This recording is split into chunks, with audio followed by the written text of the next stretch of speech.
Assalamualaikum warahmatullahi wabarakatuh. Halo semua. Perkenalkan, nama saya Siti Hanifatul Hidayah dari Prodi PGMI 2A. Kali ini saya akan memaparkan materi tentang sistem pencernaan manusia beserta fungsi dan gangguannya. Langsung saja ya. Makanan halus dari mulut, makanan akan langsung menuju kerongkongan. Kerongkongan adalah suatu saluran berbentuk tabung sepanjang 20 cm yang menghubungkan antara rongga mulut dengan lambung. Di dalam kerongkongan terjadi gerakan peristaltik, yaitu gerakan meremas-remas yang dilakukan oleh dinding kerongkongan untuk mendorong makanan masuk ke dalam lambung. Berarti tujuan selanjutnya yaitu lambung. Lambung adalah bagian organ pencernaan yang paling elastis. Lambung berbentuk seperti kantong dan terletak di dalam rongga perut sebelah kiri atas. Di dalam lambung, makanan akan mengalami terjadinya pencernaan mekanis dan kimiawi. Pencernaan mekanis dilakukan oleh dinding atau otot lambung yang meremas dan mengaduk makanan. Pencernaan kimiawi dilakukan oleh getah lambung yang dihasilkan oleh kelenjar getah lambung. Getah lambung mengandung enzim pepsin, enzim renin, dan asam klorida. Enzim pepsin berfungsi untuk memecah protein menjadi pepton. Enzim renin berfungsi untuk mengedapkan protein susu menjadi kasein. Asam klorida atau HCl berfungsi untuk mengasamkan makanan dan membunuh kuman yang masuk bersama makanan. Selanjutnya, makanan dicerna di usus halus dulu. Usus halus merupakan usus terpanjang dalam saluran pencernaan karena panjangnya mencapai 6 hingga 7 meter. Di dalam usus halus terdapat cairan khusus yang membantu menyempurnakan pencernaan makanan. Usus halus terdiri tiga bagian loh, yaitu pertama usus 12 jari, usus kosong, dan usus penyerapan. Usus 12 jari atau disebut duodenum yaitu memiliki panjang 25 cm. Usus 12 jari mencerna makanan dengan bantuan getah pankreas dan getah empedu. Getah pankreas yaitu dihasilkan oleh kelenjar pankreas. Getah pankreas mengandung enzim amilase. Enzim berfungsi zat tepung menjadi amilum atau zat gula. Enzim tripsin berfungsi mengubah pepton menjadi asam amino.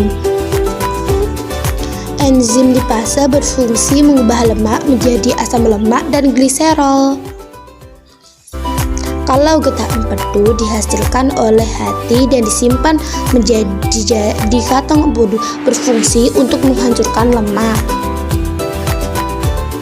Selanjutnya, usus kosong atau jejunum terletak di antara usus 12 jari dan usus penyerapan. Usus kosong memiliki panjang sekitar 2,5 meter dan berfungsi untuk mencernakan lebih 13 jari. Terakhir adalah usus penyerapan yang merupakan tempat penyerapan sari-sari makanan.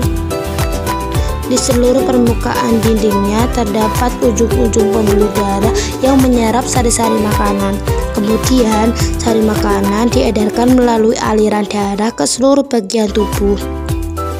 Jadi, makanan yang kita makan kembali ke dalam tubuh kita. Habis itu, sisa makanan yang dicerna masih berlanjut ke usus besar. Usus besar berfungsi menyerap cairan, vitamin, dan mineral dari sisa-sisa makanan yang telah diserap oleh usus halus. Pada usus besar terdapat bakteri yang berguna untuk tubuh bernama E. coli yang berfungsi untuk pembusukan sisa makanan. Proses pembusukan sisa makanan akan menghasilkan kotoran atau eses yang kemudian dikeluarkan melalui anus. Nah, gimana dengan mules? Kenapa? Itu disebabkan oleh organ terakhir yang bernama rektum adalah ujung muara yang berfungsi sebagai tempat penyimpanan eses sementara. Ketika rektum terisi penuh dengan feses, maka saraf akan menyipkan respon ke otak menimbulkan ingin buang air besar. Anus atau bawah pantat yang berfungsi tempat keluarnya feses dari tubuh. perut kita bisa sakit. Jadi gini, gangguan atau penyakit dari organ pencernaan umumnya disebabkan oleh makanan yang tidak sehat dan pola makan yang tidak teratur. Teman-teman tahu nggak apa yang menyebabkan diare? Diare bisa disebut juga dengan mencret, atau seseorang yang terkena diare akan mengalami buang air besar yang lebih sering dan encer dari biasanya. Dan diare dapat disebabkan oleh 3 faktor, bisa mutu dan kebersihan makanan yang buruk, alergi terhadap makanan, atau terlalu banyak makan makanan yang asam dan pedas. Diare juga didapatkan oleh satu penyakit seperti malaria, campak, dan cacingan, dan infeksi usus. Kamu tahu nggak penyakit MAH? MAH adalah penyakit yang menyerang lambung. Penyakit MAH sering disebabkan karena pola makan yang tidak teratur atau sering terlambat makan.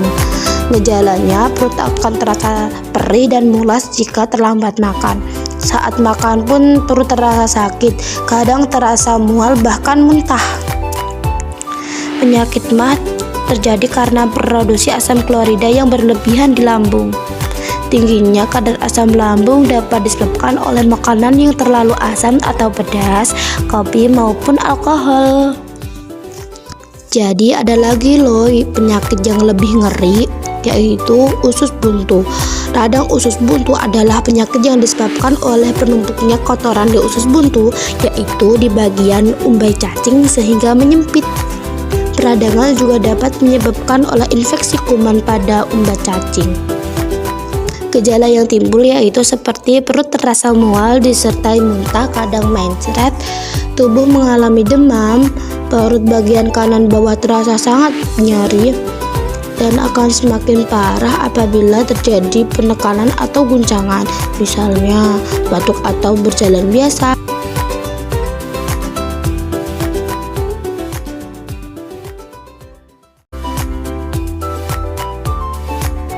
Kalau sudah parah harus menjalani operasi pemotongan umbat cacing loh. Jadi sampai saat ini fungsi dari umbat cacing sendiri belum diketahui, sehingga meskipun umbat cacing dipotong, organ pencernaan yang lebih tidak akan terganggu. Ada lagi nih penyakit yang dinamakan sembelit. Sembelit adalah penggangguan pencernaan yang disebabkan oleh pengerasan feses yang berlebihan, sehingga sulit dikeluarkan meski sudah waktunya. Nah, cara mencegah sembelit adalah rutin mengkonsumsi buah-buahan, sayur, mayur, dan atau makanan besertai serat. Banyak minum air putih juga. Kalau tifus, kamu tahu nggak?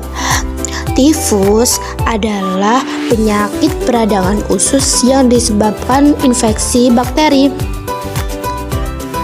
Hal yang menyebabkan tifus adalah tidak terjaganya kebersihan makanan dan minuman yang dimakan.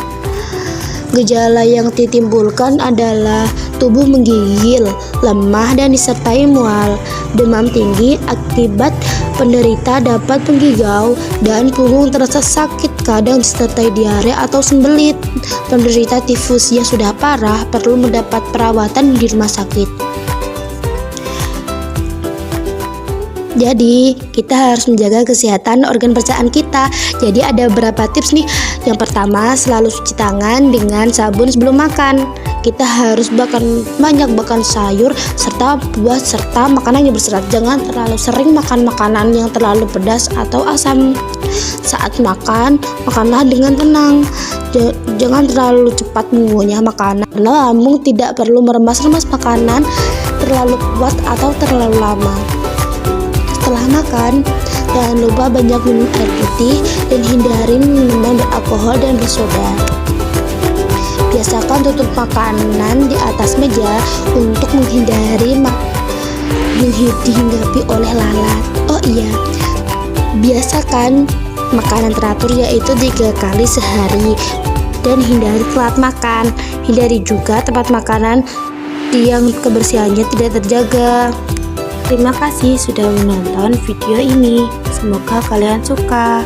Wassalamualaikum warahmatullahi wabarakatuh. See you.